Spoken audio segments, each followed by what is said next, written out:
In this video, I'm going to go over the instructions for the illustration and example essay that I've assigned for this class.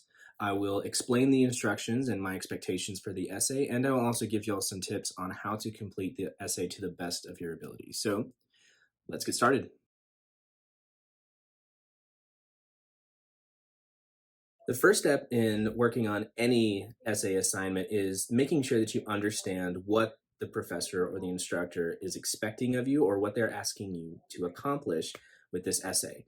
And in this essay, what I would like for you all to do is I want you all to select a conspiracy theory first. I provided you all with an article that provides a list of some of the more popular or some of the most common conspiracy theories in American society today. You can select one from that, or you can find one of your own, maybe something that you've always been interested in looking up. So once you've selected that conspiracy theory, the next thing you're going to do is you're going to write an essay that tries to answer the following prompt. How does the conspiracy theory fit the Axelson and Emberland's definition of conspiracy theories? So you're basically trying to illustrate how that conspiracy theory fits that definition. Next, you're going to need to understand the criteria that Axelson and Emberland set up in their article for conspiracy theories. And I've quoted each of the three criteria of conspiracy theories that Axelson and Emberland have identified in the instructions. So do be sure and take a look at those instructions, but I'll also include them here too as well. Now, the first criteria of their definition is that the actions and goals of the group, the people who are said to be behind the conspiracy, are nefarious, threatening, or illegal. Now, please keep in mind that their definition is referring to what the believers of the conspiracy theory think of those people who are in a position of power.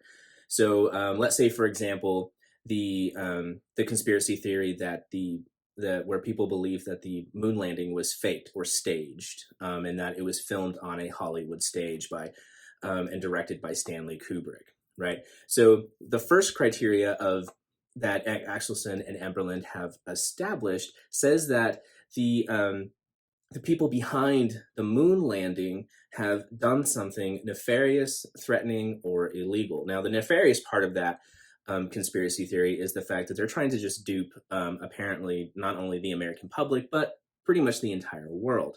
And that is the nefarious part. So faking the moon landing definitely fits the first criteria. And so that's what you're going to be doing. That's what you're looking for when you're looking at a conspiracy theory. Do the people who believe in this conspiracy theory think that there is some higher power or some government power or people with incredible wealth who are trying to do something that is nefarious, threatening, or illegal? Now, the second criteria of the conspiracy theory states that the conspirators have managed because they are powerful, sly, and manipulative, they've managed to control the course of the events and the official narrative. Now, this would also fit the staged moon landing conspiracy theory, because the people in power, say, for example, the US government and Hollywood and NASA, have attempted to control the official narrative, which is that we did land on the moon. But the conspiracy theorists believe that we didn't, and that we're only just trying to fake the moon landing in order to have some kind of staged power struggle with Russia at the time. So that fits this second criteria.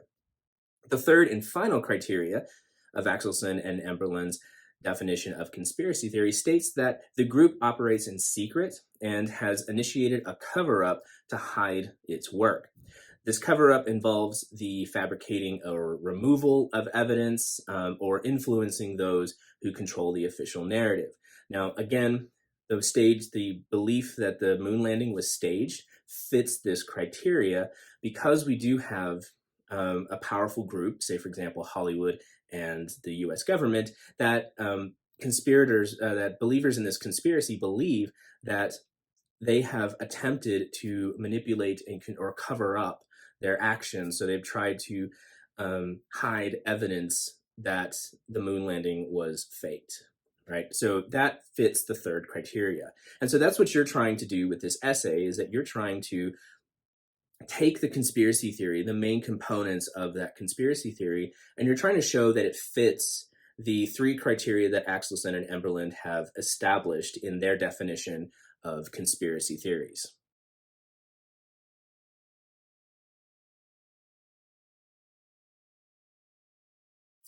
Now, in this section of the presentation, what I'd like to do is I'd like to cover the basic parts of the essay. Every essay has at least three parts. They have an introduction, body paragraphs, and a conclusion. And it's that three-part essay that is the central structure of essays. And so we're going to start first with the introduction. Now, an introduction is intended to introduce the reader or to set up the topic to the reader. So that's what you're attempting to do. The reader has no idea what you're going to be writing about, so you need to provide some form of introductory material. And in order to accomplish this, you can introduce the reader to the conspiracy theory itself. Now, a lot of these conspiracy theories, I may have heard of, but I probably haven't heard of all of them. And so you're going to need to kind of set up the conspiracy theory. So for the first 3 or 4 sentences in the introduction, you want to provide the reader the basics of the conspiracy theory. Just kind of hit the highlights, right? So what do the believers in the conspiracy think has happened, that other people have been duped? So just provide the basics. Next, in the introduction, what you want to do is you want to introduce the reader to the Axelson and Emberland article. And to do that, you want to spend about 2 or 3 sentences summarizing their main idea, so the main point of the article. You don't want to get into the specifics of the article, and you don't want to quote the 3 criteria yet, because you want to save the evidence for the body paragraphs. So you don't want to provide too much specific information in the introduction, because that's going to take away the opportunity for you to use that in the body paragraphs. In the introduction, you just need to cover the basics, just enough so that way the reader knows what the topic is going to be. And finally, you want to have a thesis statement. Now, the thesis statement for any essay expresses the essay's main idea. Now, this is one sentence at the end of the introduction.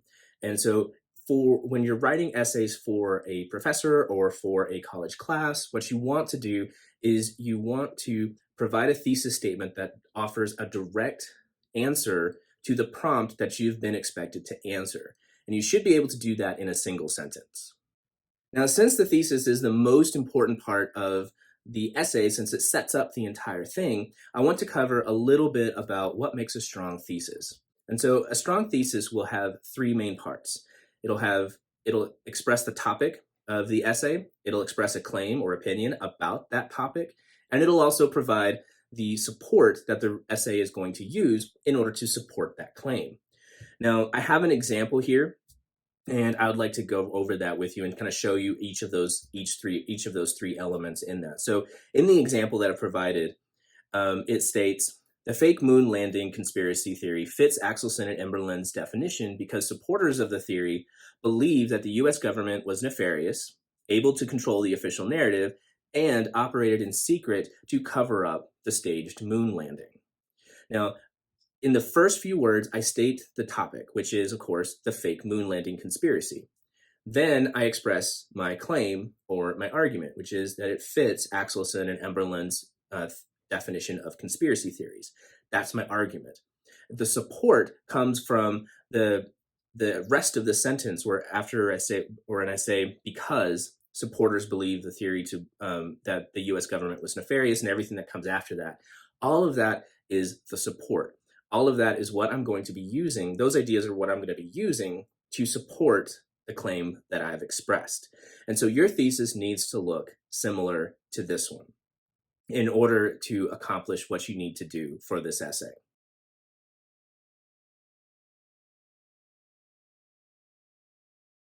Next are the body paragraphs. Now, for this essay, you should have around 3 body paragraphs. That is enough to be able to accomplish to meet the word limit for that I have set for this essay. Now, each of your body paragraphs needs to have a similar structure, so I'm not going to go over each body paragraph, like body paragraph 1, body paragraph 2, and body paragraph 3. Instead, I'm just going to go over the main structure of a body paragraph that I'm going to be expecting from you in this class. So each body paragraph for this essay needs to focus on one of the criteria that I quoted in the essay instructions from Axelson and Emberlin's article. So, for instance, the first body paragraph needs to focus on how the believers in the conspiracy theory think that the U.S. government or some other powerful entity has done something that's either nefarious, threatening, or illegal. Right now, the start of each body paragraph is really important. Just as important as the thesis is, the first sentence in each of your body paragraphs sets up the main idea of that paragraph. And so in the first sentence, you need to provide, or you need to express a claim that the paragraph is going to prove. And that claim needs to include the conspiracy theory, and it needs to include the first criteria of Axelson and Emberlin's definition of conspiracy theory. So you need to mention both of those within the first sentence. After the first sentence, you need to provide your first piece of evidence. And for this essay, I strongly suggest quoting the Axelson and Emberlin article. Now, I've given you in the instructions, as I've already said, all three of the criteria that you're going to need to focus on in this essay. The first body paragraph needs to focus on that first criteria, so that is what you need to quote in the first body paragraph. The second criteria needs to be quoted in the second body paragraph. The third criteria needs to be quoted in the third body paragraph. And so I've kind of set that up intentionally so that way hopefully it'll make things a little bit easier for students to write this particular essay. So you have the topic sentence, then you have evidence. Next, you need to provide an explanation or analysis. So you need to explain how the evidence that you've provided in the paragraph supports the topic sentence's claim. And so that's why the topic sentence is so important. It sets up everything that you're going to discuss in that paragraph. If you don't have a strong or focused claim in the topic sentence, the body paragraph tends to kind of go off topic. It kind of goes off into many different directions. And that is a problem. And that illustrates a problem with organization and focus. So make sure that your topic sentence is clear enough to help keep you and the reader on topic. Now, at the end of each body paragraph, you should have a sentence or two that explains how the body paragraph's idea, the main idea of the paragraph, supports the thesis. Now, this is designed, and this is important for the essay because the reader has just been given a bunch of information. You've been giving them a bunch of evidence, you've given them a bunch of analysis, and they may not see how it fits all together with the thesis. So you need to provide that kind of connection. So connect the body paragraph's idea to the thesis. So that is important, and you need to do that for each body paragraph.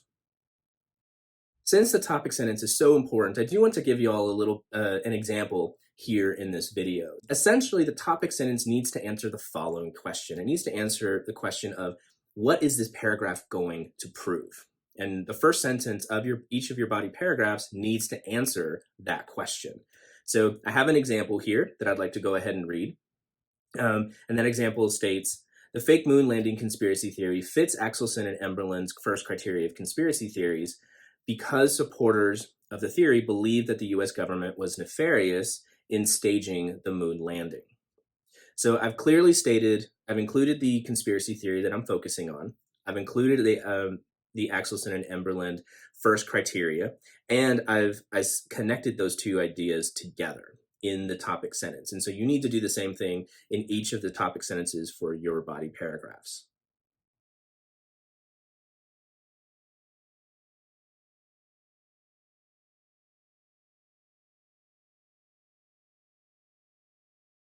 And finally, we've reached the conclusion. Now, the concluding paragraph basically offers an opportunity for the reader to see all of the ideas kind of put together into a single paragraph to kind of see the connection. So you're essentially offering what's known as a synthesis of information. To accomplish this, you need to start the conclusion with a restatement of the essay's main idea, so a restatement of the thesis's argument. Next, you want to review the main ideas and explain how they support the thesis statement. So it may seem like you're doing a little bit of repetition, and you kind of are, but this is important repetition because this is the last paragraph that the reader is going to be experiencing or reading in your essay, and you want to leave them with a clear explanation of how everything fits together. And then finally, in the final sentence or two, you want to offer up a final thought on the topic, and that can include something like a prediction or a suggestion for the future. So essentially, the end of the conclusion needs to be looking toward the future in respect to that topic. Now, you don't want to go too big or too broad. For instance, I had a student once who stated that they wrote in their essay the causes of World War II, right, which was already a huge topic to begin with for a 3-page essay, and it was way too big. And at the end of the essay, they stated something like, after reading this essay, you will see why war is not a solution to the world's problems. And well, that was really nice, and I would hope so. But unfortunately, I'm the only one who's going to be reading the essay, and I might not be convinced, especially when it comes to like a 3-page essay. So there is that problem of expressing an idea that is too big for the future. So when you're making a suggestion or a prediction, make sure that it is something that is doable, based on the essay that you have written. And so that's the end of this presentation. I hope the information has been helpful to you. As always, if you have any questions or concerns about anything that I've said in this video or anything that I've said in class, please don't hesitate to reach out. I'll be happy to help as much as I can.